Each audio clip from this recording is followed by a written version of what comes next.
భూములు ఇవ్వాల్సిందే, అభివృద్ధి జరగాలంటే రైతులు కొంత నష్టపోవాల్సిందే, లగచర్లలో భూసేకరణ ఆగదు, ఎకరాకు 20 లక్షలు ఇస్తా అని చెప్పి కూడా మాట్లాడుతూ ఉన్నారు ముఖ్యమంత్రి గారు. 10 ఎక్కువ తీసుకొని పక్కకు పోయి భూములు కొనుక్కోండి అని చెప్పి కూడా మరి ముఖ్యమంత్రి నిన్న మాట్లాడింది.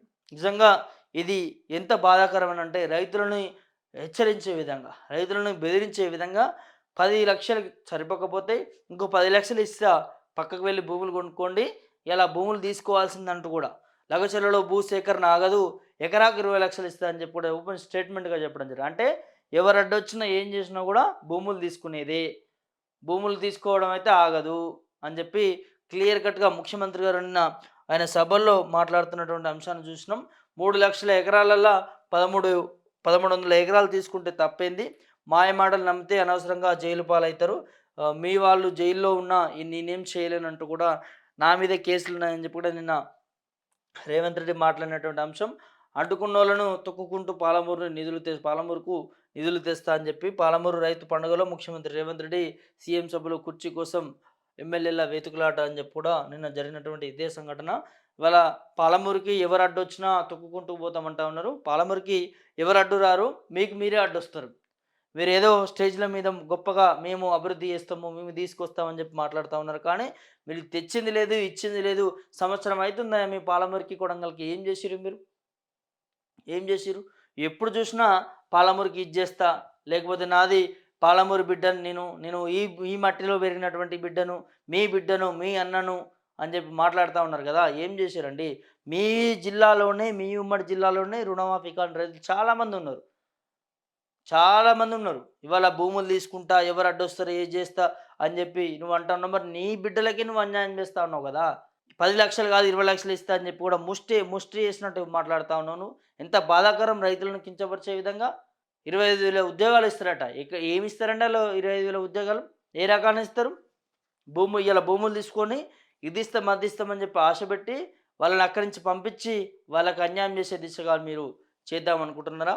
ఇవాళ మొన్నటి వరకు ఫార్మా, ఇవాళ మరి ఇండస్ట్రియల్ పార్క్ అంటూ కూడా ఏదో ఒక విధంగా అక్కడ భూములు కావాలని ఒక కుట్రతోని, ఒక ధోరణితోని మరి ఇవాళ భూముల కోసం ముఖ్యమంత్రి ఏదైతే పేరు మారుస్తా ఉన్నాడు తప్ప దాంట్లో ఇంకో లేదని కూడా క్లియర్ కట్గా అనిపిస్తుంది. నిన్న ముఖ్యమంత్రి గారు కొన్ని మాటలు మాట్లాడారు.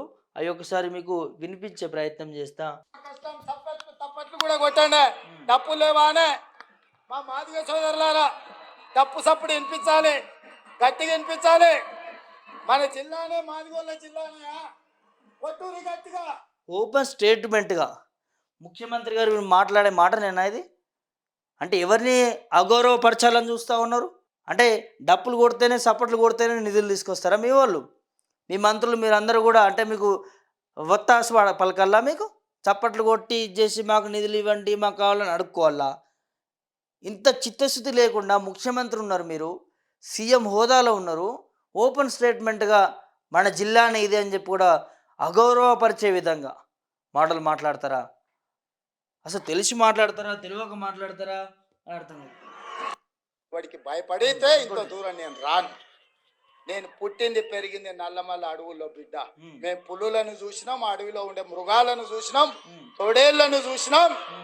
అన్నిటిని ఎదుర్కొని ఇంత దూరం వచ్చిన మానవ మృగాలు మీరెంత నాకు కాలి కోటితో సమానం అని నేను చెప్పదలుచుకున్నాను. మన ముఖ్యమంత్రి గారు పుట్టింది పెరిగింది నల్లమల్ల అడవిలోనంట. వారే స్వయంగా మాట్లాడుతూ ఉన్నారు. పుల్లను చూసిరట, ఇంకోటి చూసిరట. మరి తెలంగాణలో అధికారంలో ఉంది, ఎవరు అనుకోవాలో మన ముఖ్యమంత్రి గారే దీనికి సమాధానం చెప్పాలి. మరి ఎవరు పులి, ఎవరు ఇక్కడ పిల్లి, ఎవరు మేక, ఎవరు పాలన చక్క చేయండి అయ్యా సారు అని అంటే, నేను పులిని చూసినా, పులితో వేటాడొచ్చినా, పులిలలో బతికిన వచ్చినా, పులిలను చూసిన వచ్చినా, మీరెంత అని చెప్పి అవసరమా?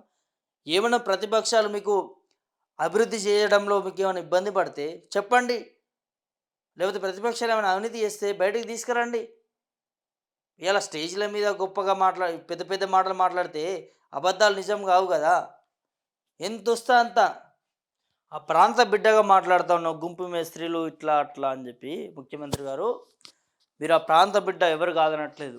ఇప్పటికైనా ఇలాంటి టైంపాస్ మాటలు, లేకపోతే వాళ్ళపైన మాటలు కాకుండా నువ్వు అంత కష్టం తెలిసినోడు అయితే నీ ప్రాంతాన్ని అభివృద్ధి చేయి, అన్ని తెలంగాణ జిల్లాలను అన్నింటినీ అభివృద్ధి చేయి. ఇవాళ తెలంగాణను అభివృద్ధి చేసి నీకు ఒక గొప్ప పేరు తెచ్చుకో. నిన్నెవరు వద్దనరు. ఒక గొప్ప పేరు తెచ్చుకో. ఇప్పటికీ ప్రతిపక్షాలపైనే ఏం చేసిర్రు, లేకపోతే ఇట్లా కట్టిర్రు, అది చేసిర్రు, ఈ అవినీతి చేసిర్రు అని చెప్పి వాళ్ళ మీద రోజు నువ్వు విరుచుకుపడితే నీ వాల్యూ పోతది. నిన్ను గౌరవించే పరిస్థితి కూడా ఉండదు రేపటి నాడు. ముఖ్యమంత్రి అనే సీటుకు గౌరవం తప్ప మీకు గౌరవం లేకుండా పోయే పరిస్థితి. ఇప్పటికైనా మీ పాలన మెరుగైన పాలనగా తీర్చిదిద్దుకుంటే మీకు ప్రజలే హర్షం వ్యక్తం చేస్తారు కదా! ఎవరు అవసరం లేదు కదా! ఇవాళ నిజంగా లగచర్ల అంశానికొస్తే ఖచ్చితంగా భూములు తీసుకునేదంటూ కూడా మరి ముఖ్యమంత్రి గారు ఓపెన్ స్టేట్మెంట్ ఇచ్చిర్రు. 10,00,000 సరిపోకపోతే ఇంకో 10,00,000 ఇస్తా. నేనే ముఖ్యమంత్రిని కదా! నేను సంతకం చేస్తే ఆ 10,00,000 కూడా మీకు ఇచ్చేస్తా. 20,00,000 తీసుకొని వేరే భూములు కొనుక్కోండి. మాకు భూములు ఇవ్వాల్సిందే. వేరే పరిస్థితి లేదంటూ కూడా మరి మాట్లాడుతున్నటువంటి పరిస్థితి చూస్తా ఉన్నా.